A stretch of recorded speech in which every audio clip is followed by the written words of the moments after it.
ഈ ലോകത്തിനെക്കുറിച്ച് നമുക്ക് വല്ലാതെ നിരാശ തോന്നും. വല്ലാണ്ട് ഇരുട്ടിലായി പോയല്ലോ എന്നൊക്കെ വിചാരിക്കും. പക്ഷെ അതിനിടയിൽ ചില മഞ്ചിരാത് പോലെ, മിന്നാമിനുങ്ങുകൾ പോലെ ചില പ്രകാശം പ്രത്യക്ഷപ്പെടും. വളരെ പ്രത്യാശയുടെ പ്രതീക്ഷയോടെ നമ്മളതിനെ വല്ലാണ്ട് ഇഷ്ടപ്പെട്ടു പോകും. റൂട്ടേഴ്സ് യൂണിവേഴ്സിറ്റി എന്ന് പറയുന്ന US-ലെ ഒരു യൂണിവേഴ്സിറ്റിയിൽ ഇന്നൊരു സംഭവം ഉണ്ടായി. അവിടെ നമ്മുടെ ഇസ്രയേലി ഡിഫൻസ് ഫോഴ്സിൻ്റെ ഉന്നതനായ ഒരു ഉദ്യോഗസ്ഥൻ വിദ്യാർത്ഥികൾക്ക് ക്ലാസ് എടുക്കാൻ വന്നു. അദ്ദേഹം ക്ലാസ് എടുത്ത് തുടങ്ങിയപ്പോൾ തന്നെ പിന്നിൽ നിന്ന് ഒരു വിദ്യാർത്ഥിയുടെ ശബ്ദം കേട്ടു. അത് വെറും ശബ്ദമല്ല, നിർഭയത്വത്തിൻ്റെയും മാനവികതയുടെയും ഉറച്ച ശബ്ദം. ദേ ഇതാണ് ആ ശബ്ദം. The IDF has killed over 70,000 Palestinians. The IDF has killed over 300 journalists. The IDF has targeted children. The IDF have killed over 1,700 healthcare workers.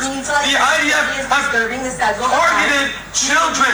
Ahmed Job, 6-year-old, was shot 335 times. 335 times. When my grandmother, my Jewish grandmother, told me about the Holocaust, she told me never again. This is not never again. Never again means never again for everybody. And if justice is real, then the IDF will go down. You guys will be prosecuted at the Holocaust. You guys will go down. Justice will prevail.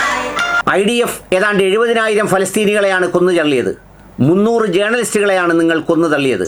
നിങ്ങൾ ലക്ഷ്യം വെച്ചത് കുട്ടികളെയാണ്. നിങ്ങൾ കൊന്നുതള്ളിയത് നിരവധി കുഞ്ഞുങ്ങളെയാണ്. 1700 health വർക്കേഴ്സിനെ നിങ്ങൾ കൊന്നുതള്ളി. ഹിന്ദ് റജാബ് എന്ന 7 വയസ്സുള്ള കുഞ്ഞിനെ നിങ്ങൾ 335 തവണയാണ് വെടിവെച്ചത്. 335 തവണ. എൻ്റെ ജൂയിഷ് ഗ്രാൻഡ് മദർ, എൻ്റെ ജൂത വിഭാഗത്തിൽപ്പെടുന്ന മുത്തശ്ശി എന്നോട് പറഞ്ഞത് ഓർക്കുന്നു. ഹോളോകാസ്റ്റിനെ കുറിച്ച്, വംശഹത്യയെക്കുറിച്ച്. അതൊരിക്കലും സംഭവിച്ചുകൂടാ, ഒരിക്കലും സംഭവിച്ചുകൂടാ, ഒരിക്കലും ഒരിടത്തും സംഭവിച്ചുകൂടാ. നീതി സത്യമാണെങ്കിൽ IDF ഇല്ലാതായിത്തീരും.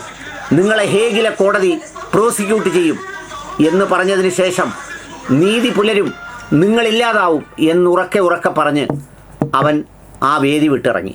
ഇത് അമേരിക്കയിലെ യൂണിവേഴ്സിറ്റിയിലെ കാഴ്ചയാണെങ്കിൽ ഇന്ത്യയിൽ ഒരു പാലുണ്ണിക്കുട്ടൻ, പുന്നാരക്കുട്ടൻ. പാലുണ്ണിക്കുട്ടൻ എന്ന് പറഞ്ഞാൽ എന്നോടൊക്കെ പലരും വിളിച്ചു പറഞ്ഞു, അവനെ ഫോളോ ചെയ്യണേ, അവൻ എല്ലാ ദിവസവും പറയുന്നത് വളരെ ശ്രദ്ധേയമാണ്. എയർപോർട്ടിലെ കാപ്പിയുടെ കാര്യം, ചായയുടെ കാര്യം. രാഘവ് ചദ്ദ എന്ന് പറയുന്ന ആളിനെ സാറിന് അറിയാമോ എന്നൊക്കെ പറഞ്ഞ് ഭയങ്കര വർത്തമാനമായിരുന്നു. എന്തൊരു പാലുകുടിയും എന്തൊരു നീതിയുടെ പ്രകാശവും വെളിച്ചവുമായി വന്നതാണ്.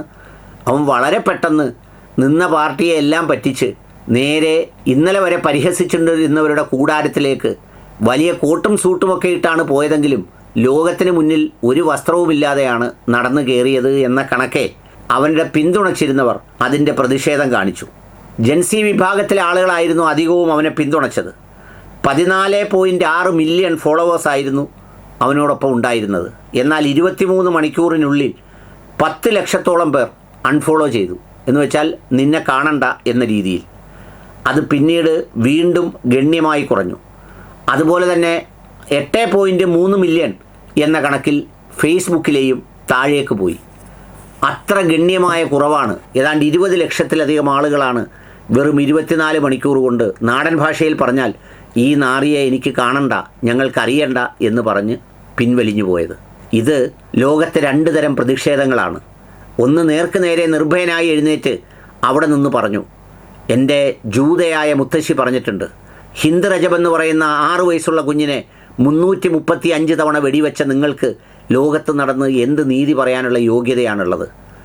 ഈ ജസ്റ്റിസ് അഥവാ നീതി എന്നത് സത്യമാണെങ്കിൽ നീയൊക്കെ ഇല്ലാതാവണം, നീയൊക്കെ ഭൂമിക്കടിയിൽ നശിച്ചു പോകണം എന്ന് ശപിച്ചുകൊണ്ടാണ് ക്ലാസ് മുറിയിൽ നിന്ന് അവൻ ഇറങ്ങിപ്പോയതെങ്കിൽ ഈ 20 ലക്ഷം പേർ ഈ വൃത്തികെട്ടവനെ ഇനി കാണണ്ട എന്ന് പറഞ്ഞ് ഒഴിവായിപ്പോയി. ലോകത്തെ ചില ചെറിയ പ്രകാശരേണുക്കളാണിതൊക്കെ, മിന്നാമിനുങ്ങിൻ്റെ പ്രകാശം പോലെ.